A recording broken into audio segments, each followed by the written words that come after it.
Think today on this beautiful Friday evening, we're going to do some scale swaps. Let me get my desk oriented a little bit. Get this microphone out of the way, as long as you can still hear me.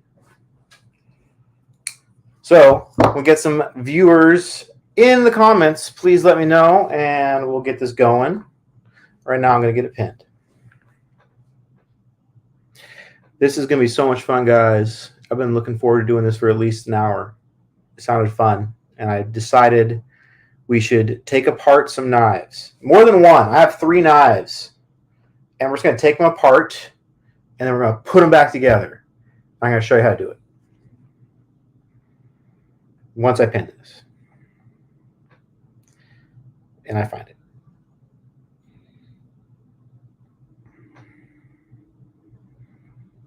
Well, sweet. What are you guys up to this evening? What are you guys having for dinner? Hit me up with some comments. This is a bit fun for me. Make it fun for me. I want to read some stuff before I get started.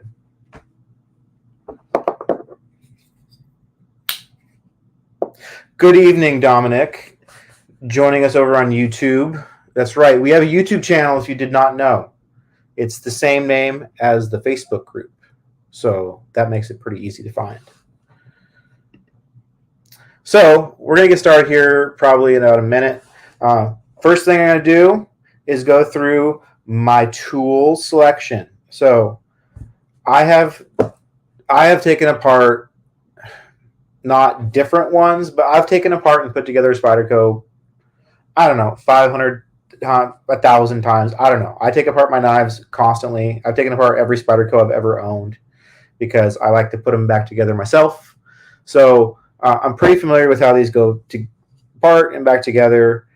Sometimes, even after all that time, there's little surprises and things that, little speed bumps that we have to face. But after all that time, I've figured out what are my ideal tools for doing a scale swap. So the most important thing you need for a scale swap is Torx drivers. You will need 3 sizes for almost all knives. There's only a few knives that you need bigger sizes for, but a T10, a T8, I'll explain why that's important, and a T6.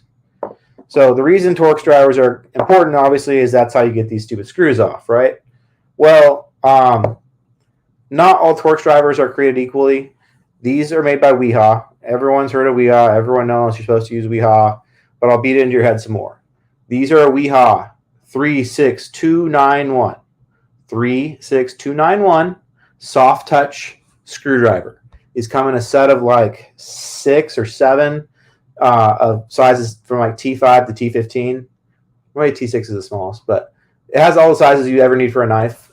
These are the 3 I keep on my desk because they're the Spyderco sizes.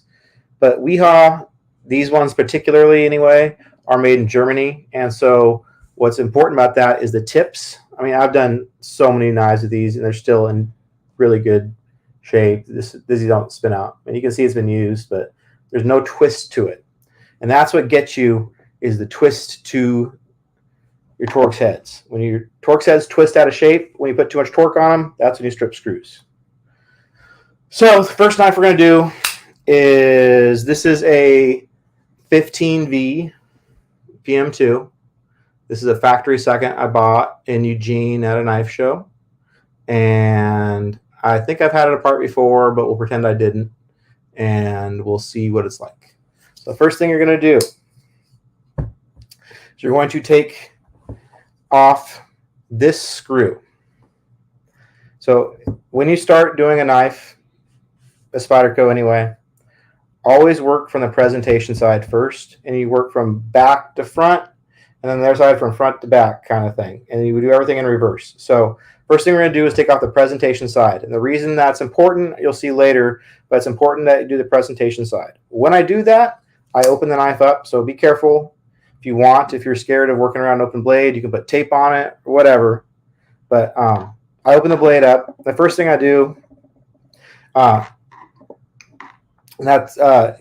is take off the scale screws back here. This part you could have the blade close for, I guess. And so this one, let's see if it's easy. So this is an example of one where it's Loctited in place. So see how I can spin it? It's not loosening or tightening right now. So we're actually going to close the blade, and we're going to use my other favorite tool. So sometimes these standoff screws will just spin, and there's no way to like stop them, and that's when I use these. These are Knipex pliers wrench is the name of them. They work just like a crescent pliers, like a, for plumbing. But the harder you squeeze, the tighter these grab. So the more force you put on these, the better grip you get, and you can space them out for different size openings. So you get some pretty big nuts in there. So on the first setting, though, first notch down, so we're going to use PM2. We're going to open the blade up. I'm going to grab the rear standoff with my pliers wrench. So if you don't have pliers wrench, hopefully your screws just come out easy, or you can use 2 T8s, one on each side. But since I have the pliers wrench, that's what I'm going to use. I'm going to take off this rear standoff. And since I have the pliers wrench up, it's an easy way to do is you just take off both sides of this rear one. And then while you have it gripped, you can pull the standoff right out. So that's one way to do it. If your screws screw out easily and there's no worry on the presentation side, just take it out and keep on moving along. Okay, next one on the presentation side, the stop pin. See, like this one, the stop pin is how some screws will come right out. So it was Loctited, it broke a little bit loose, but it came out. And now the pivot. And the reason it's important to have your blade open when you take the scale off on the front side is because of the lock. So when you have your blade closed, the compression lock's compressed. And when you open it, it pops out. Well, you don't want it pushing like that against the blade when you're taking the scale off, because it just can shoot over place and make a mess. So I open the blade, I'm going to take it off. And now we're going to pop off the presentation side liner and rotate it out of the way. So we're going to leave it on there for now. I'm going to pull the blade out. I'm going to set the washer to the side. Make sure you don't lose the washer. So when you open up a knife, this is it seems like a relatively innocuous time, but this is the time when you can mess up the only parts that you can mess up, which are the washers. So when you take a knife apart, this is S30V. Ha! It's in brown scales. Anyway, when you take the blade out, the washer can either be stuck to the back of the liner or it can be stuck to the blade. So make sure if it's stuck to the back of the liner, you grab it and put it to the side so you don't lose it, because you can replace them. If you lose washers, you can get new ones at Knives Plus for like $5. But don't lose washers. Don't break washers. I'm glad there's an option, but you don't want to lose a washer. So now we got an empty shell of a handle of a knife, right? Well, there's a couple things you can do. Normally what I would do next is I would take the clip off. You can also take the clip off very first if you want. It's important, though, to remember to take the clip off, because you can't take the liners off if the clip's on it. And I have tried taking the liner off with a clip on and stripped out the screws and shot them across the room with the screwdriver. It's pretty fun. So take out the clip. We have our rear standoff is already taken out. We'll take off our front standoff. Oh, fell out. Use our pliers wrench.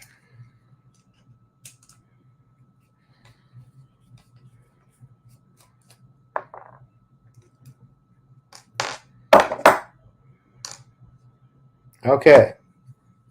And then the last screw, pivot screw. The pivot screw on the clip side of the knife, clip side, is special because it's got a D-shaped hole, otherwise known as a captured pivot, which means that it can't spin when it's installed correctly.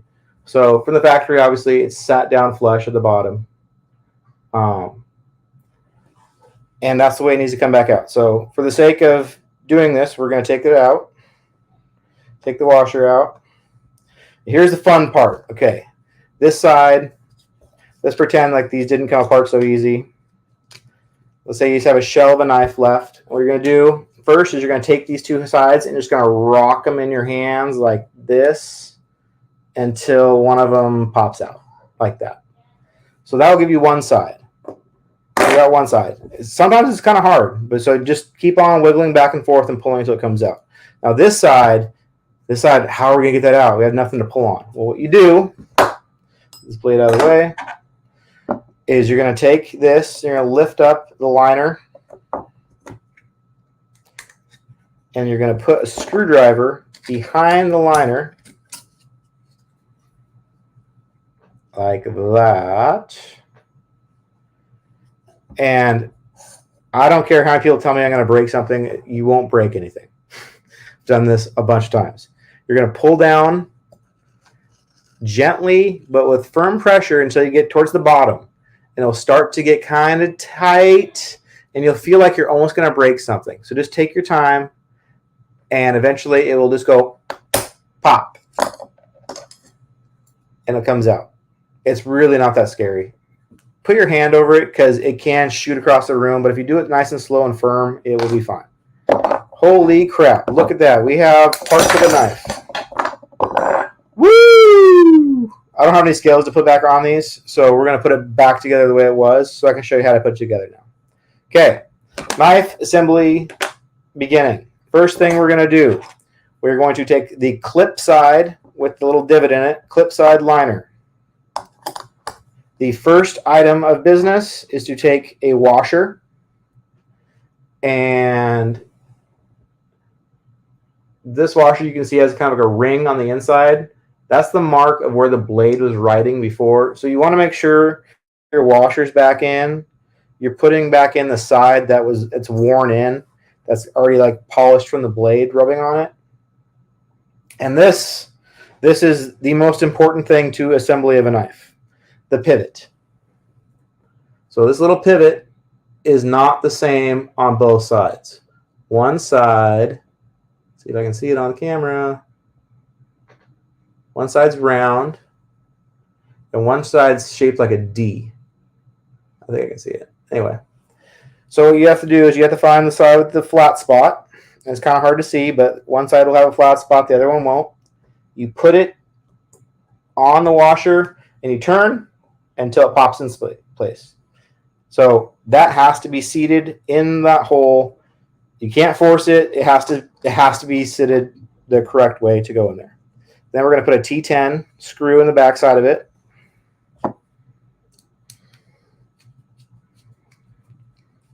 We're going to tighten it down, make it tight. Next up is on a PM2 is your stop pin, which is the longer of the two little standoffs. The stop pin has a recess for it, so it pops into place. And then you're going to take a T8 and install the T8. And you're just going to hold it there and just kind of get it finger tight. It'll spin. We're going to tighten it up later. Next one, rear standoff, another T8.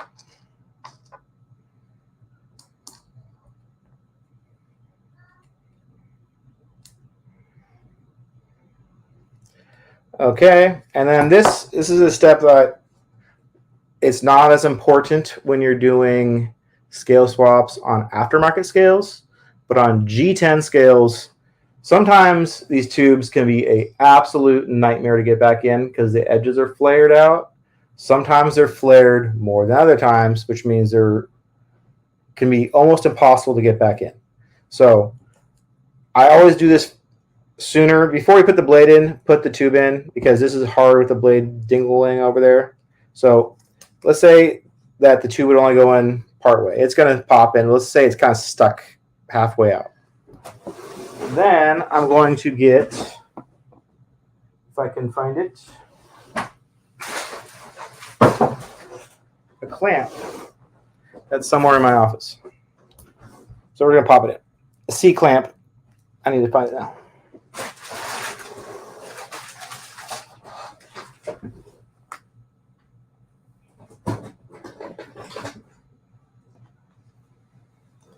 Let's see if this clamp will work. So we're going to push this in here with this clamp. Okay, popped it. Okay, Okay, now we're going to take a bottle of our favorite knife lubricant, which is Gunny Glide. And we're going to put one drop, kind of like on the pivot and kind of dripping down onto the washer. You don't want to put too much in because it will shoot out and it'll make a mess and it'll be there for a long time. It's a pain in the ass. Okay, now blade. Another drop of Gunny Glide on the top. Washer. Check sides, this side. Okay, now take this liner with the lock on it, put this back in here, and with the knife open, this is where it's most important for it to be open, is line this up, make sure the pivot pops in, and kind of push forward to the back. We got lucky and the tube popped back in. That's lucky on G10 scales. Sometimes you have to squeeze it with those clamps. Anyway, once we get this back in, we're going to work front to back. And the first thing we're going to do is put the pivot in.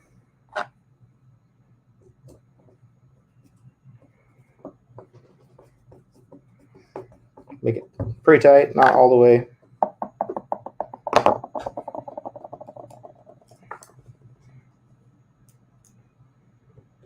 Also, it's really important to work over a mat or a towel. So like I just dropped a screw, and because I dropped on the mat, it caught it and stopped it. Otherwise, it'd be on the ground. So these are useful. I know everyone asked me where I bought this. They don't sell them anymore. It's really cool, though.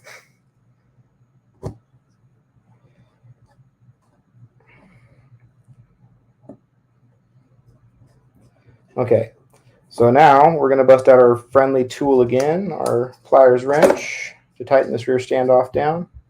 Again, if you don't have pliers wrench, you can use 2 T8 screwdrivers. Work very well for this task as well. One in each hand, just cranking like this. Just clip in. I usually put one screw in the center hole of the clip as a guide, so I can just push it down in the right spot. Using a T6, we'll put the clip back on.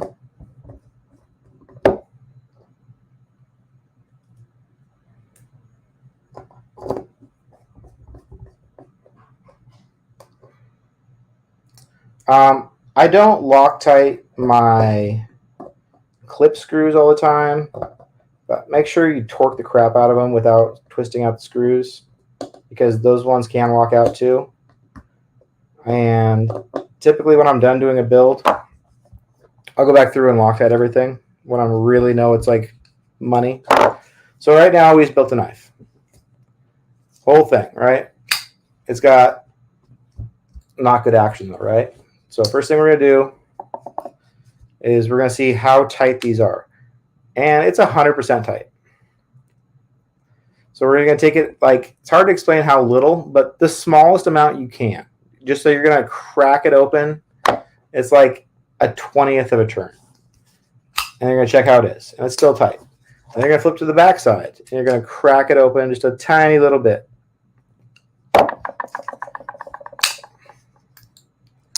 And now, since it's not dropping shut, we're going to loosen the stop pin. This is the secret to good action on a lot of knives. It's not always a problem. Sometimes this might be fine. But we're just going to loosen it up. We're going to crack it open and see now how it changes the action. So it's still the pivot screw is still driving the tightness. There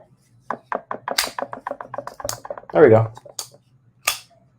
So you want the minimum amount of looseness possible to get it to do that, to get it to drop shut. And if you're having problems getting it to drop shut with just the pivot screw, then you need to loosen the stop pin screw on a PM2 or the rear standoff on a Para 3. Well, that was easy, I guess. Now what? Should I do another one? What should we do? I can do other stuff too. I'm just doing this for fun. Shamans are a little bit different. We can do a shaman now. Now I won't talk. Let's do it.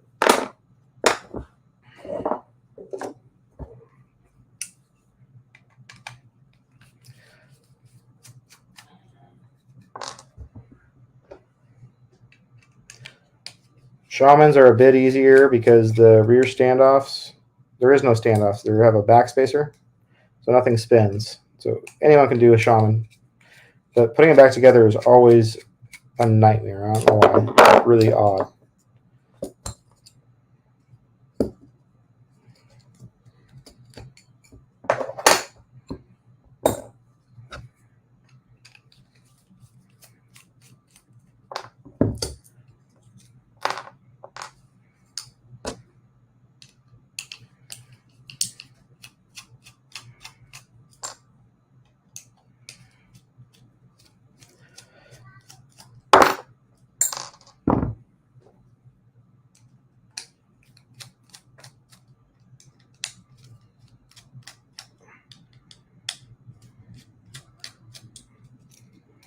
Okay, that was easy. That took, what, a minute?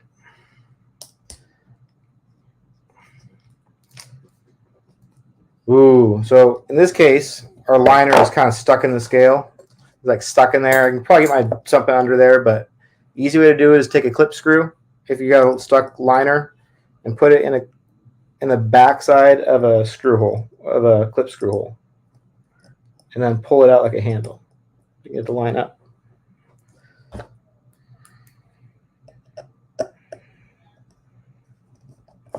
Then we'll just take that and come on.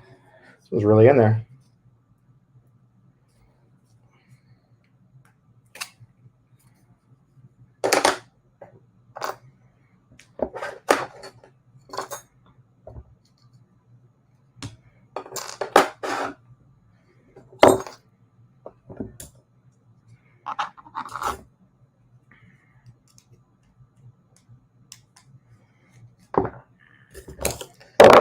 Okay, so we're going to put on these Cerberus scales that I found that I forgot I owned.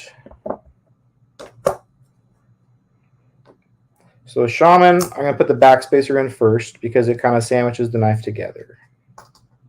Don't know if there's a good science on this, but it makes sense to me. So push the screw through, get your T8.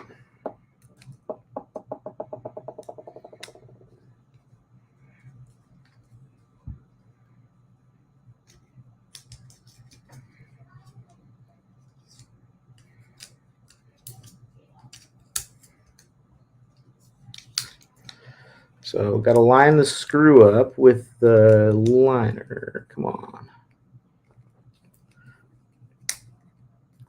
Ooh, did I get it? Got it.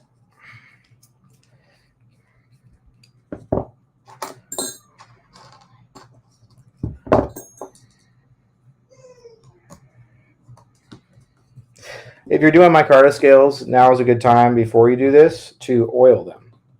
And oil them makes them look, I prefer it. It's because they stay consistently the same color. It makes them darker, but they stay darker. They don't get like, they stay consistent. So Shaman, I think, is one of those crazy Spydercos.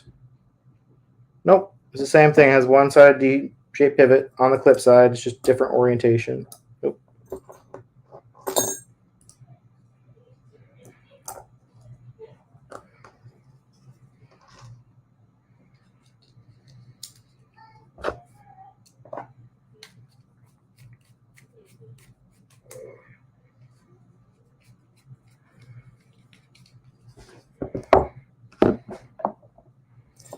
Okay, drop a gunny. Boop.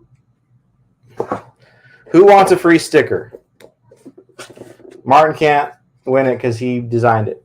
Who wants one of these? I will give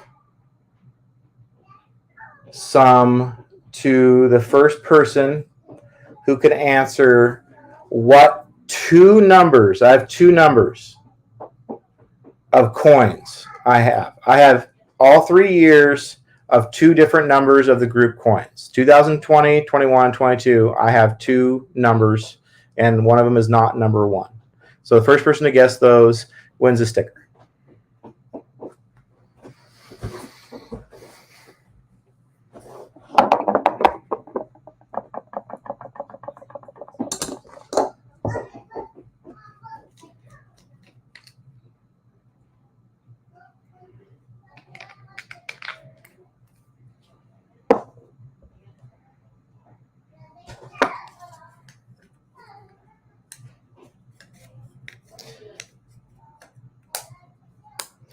Don't have a winner on my screen yet. There's two different numbers. All I see is Facebook user, so you have to type both of them out in the same sentence. Otherwise I can't see it. No one's got it yet, though.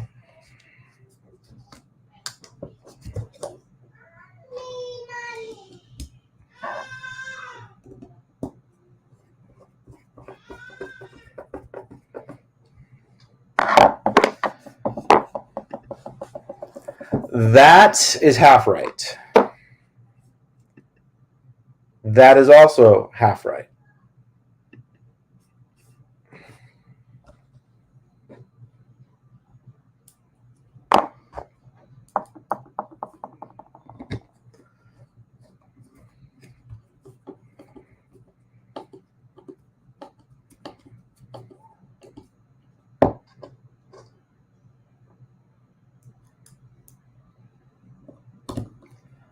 You guys can guess again. You can keep on guessing. First person to guess both numbers. Both numbers have been up there. They just need to be in the same. There, no. Half right.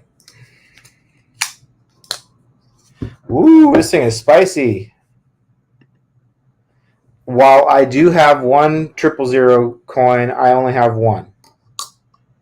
I definitely have 369 coins though. So that's half right.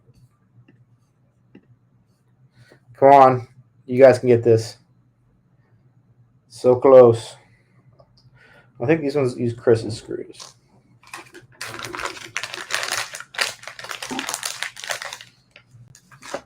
I'll give you several stickers. I'll give you actually like multiple different group stickers that I have set on my desk.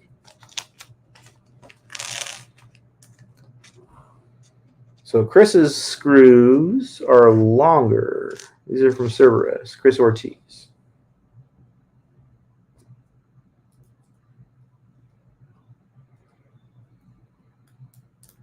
Come on, Dominic. You can get this. You know it. You're so close. What in the world? These are weird screws. Let's use mine. See if they fit. 69 is one of my coins. What's the other number besides 69? The first person to write 69 and the second number can win some stickers.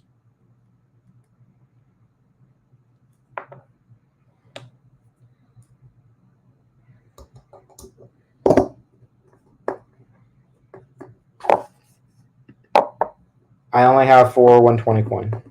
1 420 coin. I have 1 though. I do have 1. I do have 369 coins. I do have 1 000 coin.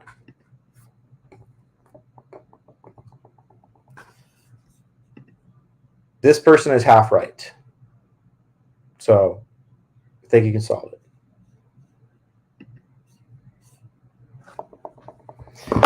Cool, we did a shaman. Woo! I'll give you a hint. I was the second person in the group, and Jason has coin number 1.